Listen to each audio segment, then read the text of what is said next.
আসসালামু আলাইকুম এভরিওয়ান, সবাই কেমন আছেন? আলহামদুলিল্লাহ আমি অনেক ভালো আছি। তো আজ আমি আপনাদের সাথে শেয়ার করব মাছের টিকিয়া কাবাব রেসিপি বা মাছের চপ, যেটা খুশি আপনারা বলতে পারেন। তো খুব ইজিলি, খুব সহজে কিভাবে মাছের চপ বানালে স্বাদও পারফেক্ট হবে, আবার ঠিকঠাকও হবে। তো সেই রেসিপিটা আপনাদের সাথে শেয়ার করতেছি। ভিডিওটা শুরু থেকে শেষ পর্যন্ত দেখতে থাকুন। তো তার জন্য আমি প্রথমে এখানে নেব হচ্ছে অবশ্যই মাছ লাগবে মাছের কাবাব বানাতে, আর নিচে আলু। এগুলো এখন আমি ভালো করে সিদ্ধ করতে দেবো। যে কোনো মাছ নিতে পারেন, যেসব মাছে কাটা কম সেসব মাছ নিলে সবচেয়ে বেশি ভালো হয়। তো তার জন্য এখানে আমি পাঙাশ মাছ নিয়েছি। তো ভালো করে সিদ্ধ হয়ে গেলে মাছের কাটাগুলো বেছে মাছগুলো একটু ম্যাশ করে নিচ্ছি। তো তারপর যে আলুগুলো আমি সিদ্ধ করে নিয়েছি সেই আলুগুলো আমি এখন হচ্ছে গ্রেট করে নেব। তো আপনারা কেউ চাইলে হাত দিয়েও ম্যাশ করে নিতে পারেন। তো সেই ক্ষেত্রে যদি দানা দানা থাকে ভালো লাগবে না, এইভাবে গ্রেট করে নিলে সবচেয়ে বেশি ভালো হবে। তো আমি এইভাবে গ্রেট করে নিচ্ছি। তো সবগুলো আলু আমার এইভাবে একের পর এক গ্রেট করে নিব। তো সবগুলো আলু দেখেন আমার গ্রেট করে নেওয়া হয়ে গেছে। তো এখন আমি চলে যাব চুলার কাছে। তো আপনারা চাইলে এই ক্ষেত্রে সব কিছু উপকরণ কাঁচা কাঁচা মিক্স করে পরে তেলে ভাজতে পারেন। তো আমার কাছে মনে হয় যে এইভাবে তেলে একটু ভেজে নিয়ে কাবাবটা বানালে এটা স্বাদ আরও দ্বিগুণ হয়, মানে খেতে আর কি ভালো লাগে। তো একটু পরিশ্রম করে যদি স্বাদের বা এত মুখরোচক খাবারটা রেডি হয়, তাহলে একটু পরিশ্রম করলে সমস্যা কী। তো যাই হোক, তারপর আমি এখানে পেঁয়াজটা কেটে দিয়েছি, তারপর একটু তেল, তারপর একটু হলুদ দিয়ে একটু নাড়াচাড়া দিয়ে একটু ভাজা ভাজা করে নিচ্ছি। খুব বেশি ভাজা ভাজা না, দেখে বুঝতে পারছেন। তো তারপর আমি এখানে মাছ আর আলুটা এর মধ্যে দিয়ে দিচ্ছি। তো মাছ আলুটা দেওয়ার পর একটু নেড়ে চেড়ে নেব, পেঁয়াজের সাথে একটু সুন্দর করে নেড়েচেড়ে নেব। এদিকে কিন্তু চুলাটা জ্বলছে, চুলার আঁচ কিন্তু একবার কম করে দেওয়া আছে, খুব জোরে না, একটু আস্তে আস্তে মানে আগুন জ্বলতেছে আর কি। তো যাই হোক, এরপর আমি এখানে মশলাগুলো দিয়ে দেবো। বাটা মশলা দিচ্ছি প্রথমে, জিরা বাটা, আদা রসুন বাটা অল্প পরিমাণে, খুব বেশি দিলে হবে কি মশলারই শুধু গন্ধ করবে, তখন খেতে ভালো লাগবে না। তো তারপর দিলাম কাঁচা মরিচ বাটা, তারপর দিলাম হচ্ছে মরিচের গুঁড়া। তো তারপরে এর মধ্যে দিয়ে দেবো ধনিয়া গুঁড়া, গরম মশলার গুঁড়া, এখানে সব কিছু দিয়ে দেবো আর কি। সব কিছু দিয়ে দেওয়া হলে সবগুলো আবার সুন্দর করে মিক্স করে নেব, একটু নাড়াচাড়া দিয়ে ভালো করে এটাকে রেডি করে নিব।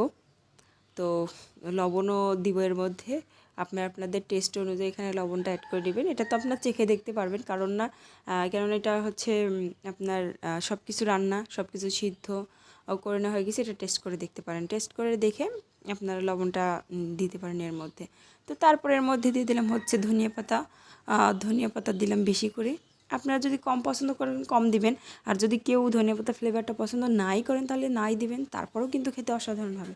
তো তারপর আমি এখানে লবণ দিয়ে দিলাম, আমার পছন্দ অনুযায়ী এখানে আমি লবণটা দিলাম, স্বাদ মতো লবণ দিলাম। দেওয়ার পর এটা কিন্তু একদমই রেডি হয়ে গেছে। এটা এখন আমি নামিয়ে নেব। তো নামিয়ে নিলাম, নেওয়ার পর এটাকে আমি ঠান্ডা হতে দিয়েছি। দেওয়ার পর ঠান্ডা হয়ে গেলে এর মধ্যে আমি দিব হচ্ছে একটা ডিম ভেঙে দেবো এর মধ্যে। তো এটা ঠিকঠাকভাবে ঠান্ডা হয়ে গেছে, এর মধ্যে আমি একটা ডিম দিয়ে দিলাম। ডিমটা দেওয়ার পর ডিমটা একটু নেড়েচেড়ে মিক্স করে নেব। এই যে দেখেন, সুন্দর করে আমি এটাকে সাথে মাখায় নিচ্ছি ডিমটা। এটা কিন্তু একদমই মিক্স করা যাবে না, ডিমটা কিন্তু দেওয়াই লাগবে। তো তারপর সুন্দর করে নেড়ে চেড়ে একেবারে মেখে ঝেঁকে নিচ্ছি আমি। দেখেন, হাত দিয়েও করতে পারেন, হাত অবশ্যই লাগাবো, হাত ছাড়া তো এই কাজ করা অসম্ভব। তো দেখেন সুন্দর করে লাগাই টাগাই নিচ্ছি। তো আপনাদের বাসায় যদি ব্রেড ক্রাম্ব না থাকে, তো সেই ক্ষেত্রে আপনারা এইভাবে বিস্কিট গুঁড়ো করে দিতে পারেন। হাতের কাছে যা থাকে সেই সব উপকরণ দিয়ে কিন্তু ঝটপট সুন্দর মজাদার নাস্তা রেডি হয়ে যায়। তো দেখেন, আমার হাতের কাছে ব্রেড ক্রাম্ব ছিল না, তো আমি এইভাবে বিস্কিট গুঁড়ো করে দিচ্ছি। আপনারা চাইলে ট্রাই করতে পারবেন, দেখেন যেটা ভালোই লাগে, ভালোই হয়। তো তারপরে যে হাত দিয়ে এখন সুন্দর করে মেখে চেখে নেব ভালোভাবে, বিস্কিটের গুঁড়াগুলা সুন্দরভাবে মাখা দিয়ে নিচ্ছে যাতে সবগুলো একসাথে হয়। তো তারপর দেখেন মাখা হয়ে গেছে। তারপর আমি এখানে 2-3 টেবিল চামচ পরিমাণে হচ্ছে ময়দা দিচ্ছি। তো ময়দা দেওয়ার পর সুন্দর করে মেখে নিলাম, নেওয়ার পর হাতে তেল লাগাই নিয়ে তারপর এখন আমি গোল গোল করে টিকিয়ার শেপ দেবো আর কি। তো দেখেন, আপনাদের পছন্দ অনুযায়ী এখানে হচ্ছে নেবেন, আর যত বড় বড় বানাবেন আর কি। তো দেখেন, আমি আমার পছন্দ অনুযায়ী এখানে দিছি। দেওয়ার পরে দেখেন সুন্দর করে একটা টিকিয়ার আকার দিচ্ছি আর কি। এই যে দেখেন সুন্দর একটা আকার চলে আসছে টিকিয়ার। তো এইভাবে আমি সবগুলো একের পর এক করে নেব, করে নিলে হয়ে যাবে রেডি। তো দেখেন, এটা কিন্তু খুবই সহজ। এইভাবে হাতে অল্প অল্প করে তেল লাগাবেন আর বানাবেন, তাছাড়া কিন্তু হাতের সাথে লেপটে যাবে, তখন ভালো হবে না জিনিসটা। অল্প অল্প করে তেল নেব আর এটা রেডি করব আর কি। তো দেখেন সুন্দর মতো আমার একের পর এক টিকিয়াগুলো রেডি হয়ে যাইতেছে। এভাবে করে সবগুলো টিকিয়া আমি এভাবে রেডি করে নিব, একইভাবে একই শেপ দিয়ে আমি সবগুলো রেডি করে নেব। তো দেখেন সুন্দর মতো আমার রেডি হয়ে গেছে। এখন এগুলোকে আমি ভাজতে চলে যাব। তো তার জন্য আমি একটা প্যানে তেল বসাই দিছি। খুব বেশি কিন্তু তেলের দরকার নেই, ডুবো তেলে কিন্তু একদমই ভাজতে হবে না, এরকম অল্প তেলে ভাজা যাবে আর কি।